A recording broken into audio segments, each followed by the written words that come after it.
are rumors around that this is Britain's revenge for the Boston Tea Party. 3,000 screaming teenagers are at New York's Kennedy Airport to greet, you guessed it, the Beatles.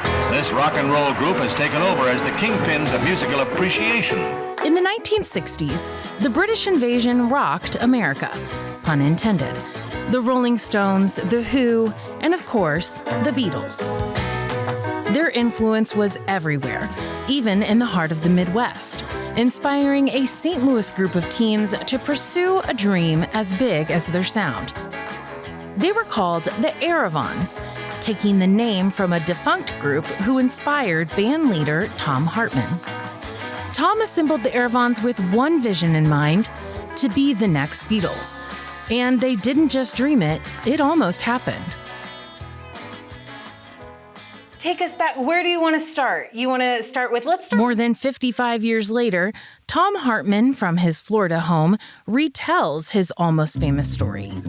I was just a kid. I was 12, I guess, or 11. And there was no band yet. There was only me coming home from school, going into my bedroom and putting on records and learning hit records, Beach Boy records, whatever. I mean, I was just in my room going, wait, oh, that's a C minor, not a C major. Whoa. And that would make my day, you know. And when the Beatles came out, that became like, just, you know, flunking out of 7th grade over it. It became like an obsession with me. So I really had my sights on trying to get a band together. Tom recruited brothers Mike and Bill Lombardo, and as he was attending Bayless High School at the time, Tom also invited guitarist and fellow classmate Bob Frank, better known by his nickname Ferd. He shares his Aerovon memories with us from his St. Louis home. There's that band picture of the Aerovons. This was when the Beatles came to the U.S. I didn't really care about them. I was not into that kind of music, and I was into a different world of music. Their introduction was the Ed Sullivan Show.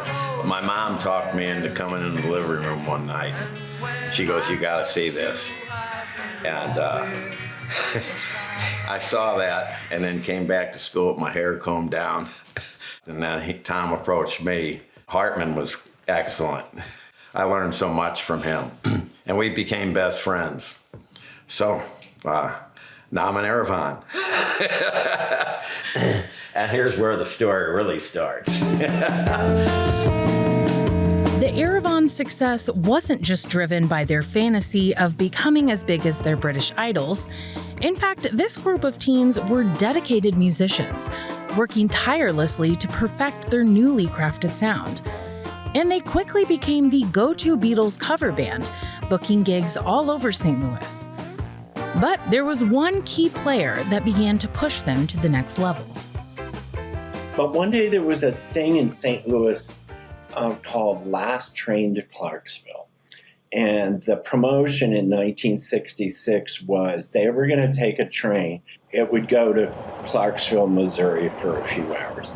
And what the catch was is they were going to have a local St. Louis band on every car of the train.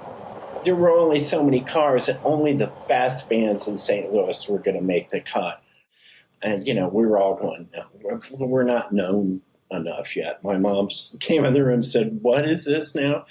And I said, "Mom, just make a sandwich." We stopped. And the guys were like, you know, come on, if she can do something. And a few days later, she came back and said, "You're on the Last Train to Clarksville." So she got us booked on Wow. it. And yeah, and that's the way it went from there on. That's how Maureen Hartman, or Mrs. Hartman as the band called her, except for Tom, who called her Mom, became the Aerovons' band manager. She booked them at many popular clubs around the area, even during the 7th inning stretch at Busch Stadium, the exact same place that no other than the Beatles performed. Mrs. Hartman went out and got a sitar. Now, we didn't know how to play it, but we set it up on stage just because the Beatles were using it. She really supported what we wanted to do. She was learning as we go. She put a famous book called This Business of Music. And she was studying it while she was working with us. And she said, listen, from what I can see, you've kind of done all you can do here in St. Louis. The next step is you writing your own piece of music. And we'll try to get some money together and make a demo of it and see where we can take it. So that's how that all began. Though I know I'm far from home, I'm going to stay till tomorrow. On a keyboard in his basement, Tom wrote what would become one of their more famous hits, World of You. Without sorrow. The group gathered the $250 to record their demo at Premier Recording Studios in Midtown, now home to Once Films. Other major artists of the time like Ike and Tina Turner, Miles Davis, Bing Crosby also recorded albums here. So it's no wonder that a nearby Capitol Records distributorship would check in to see if there were any up-and-coming artists. And there just so happened to be one. And they were impressed. Soon, Mrs. Hartman got a call from Capitol Records in California with interest in sending the group there. And to show you what a dope I was like, Mom, I don't want to record in California. It's where the Beach Boys record. It's great. No, I want to record where the Beatles record. And the Beatles recorded for EMI, which owns Capitol, or owned them. So my mom said, well, he's really got his heart set on going to London and playing this demo for EMI. And the guy was a little taken aback. And he said, well, if that's the case, the guy you want to see is Roy Featherstone in London at EMI. Roy Featherstone, the guy who went on to sign Queen, heard the demo and invited the group of St. Louis teens to fulfill their dream of recording in Abbey Road Studios. I mean, you might as well, if you're going to dream, you might as well dream, right? Absolutely. In London, I left on a jet flight. We were on our way. Sweet in London, shivering. So our first night in there, it was a club called Speakeasy. So there's McCartney with Jane Asher sitting, Peter Asher. They're all sitting at a table.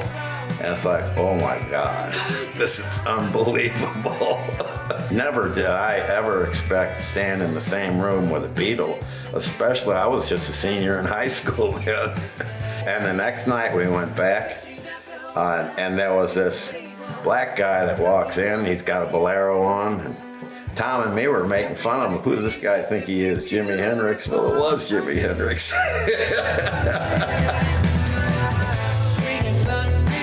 The Aerovons had other run-ins with big-name artists of the time, including Pink Floyd and yet another member of the Fab Four, George Harrison, who chatted with the aspiring stars in the studio both groups now had in common.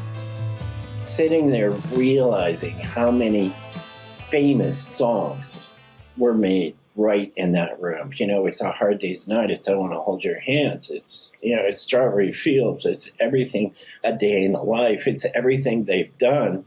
It was stunning to think you were in that. It just made you feel like, what am I doing here? It's like...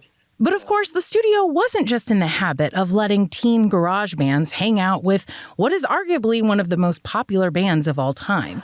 The Aerovons were talented, and their sound compared to that of the Beatles. Sunday morning, goes outside, picks up the milk, mailman says hi, asks how things are, best he could have.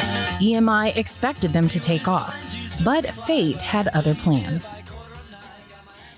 And then what happened? It was a mess, Brooke. It was, we had finished the album, and midway through, you have to remember that album cover has 3 people on the cover, but 4 of them went to England. By then, I was out of high school. Vietnam was screaming hot. I said, I had to quit the band. I know I'm going to Vietnam. There's nothing wrong with me. And then I got number 308 in the lottery, so I didn't go to Vietnam. But now the band I was in is over in Abbey Road with my replacement. What a bummer. What a bummer. Yeah, what a bummer. Ferd turned out all right, though. He went on to become the guitarist for John Mellencamp and earned these platinum records. But Ferd's replacement ended up being another domino in the band's falling out. After going behind the band's back and complaining to executives at EMI, he was quickly kicked out. The Aerovons came back to St. Louis as a trio, but their return also brought news that another member's wife had been having an affair while he was away, leaving the band as a duo. After months of build-up, the album's release was canceled, deserting a collection of songs that almost never saw the light of day.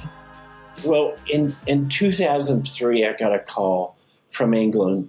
He said, "Is that Tom Hartman, Aerovons?" And I said, "Yeah." And he said, "Are you aware that your album is bootlegged over here and I can go into any record store and spend $50 and get a bootleg copy of it?" And I said, I had heard some rumors that there were boots. I didn't know it was that expensive. The Aerovons' Resurrection album was released on CD nearly 35 years after it was first recorded. But even better was earlier this year at Euclid Records in downtown Webster Groves, the album was released on vinyl as the recording originally intended. I mean, we're probably the only band who's ever had an album released 55 years later.